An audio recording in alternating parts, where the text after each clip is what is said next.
day 51 of being on plan.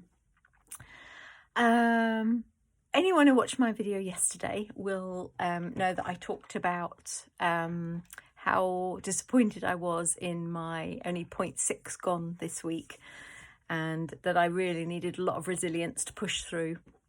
I talked about ants, about the automatic negative thoughts, and boy, oh boy, oh boy, did they kick in with me yesterday. As I said on my video yesterday, I shan't repeat what I said. And this morning I jumped on the scales again, hoping for something a bit more rewarding. I don't normally jump on every day, by the way, it's only weekly. And I had lost since yesterday 2.4 pounds since yesterday.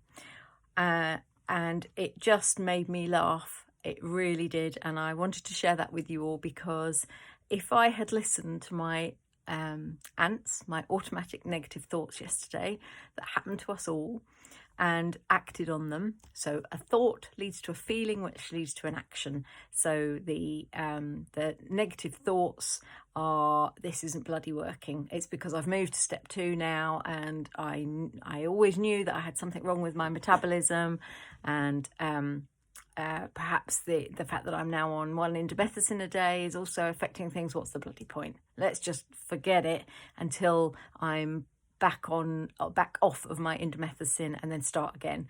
And honestly, that is a thought that was going through my head yesterday, and I had to work really, really hard to respond to that.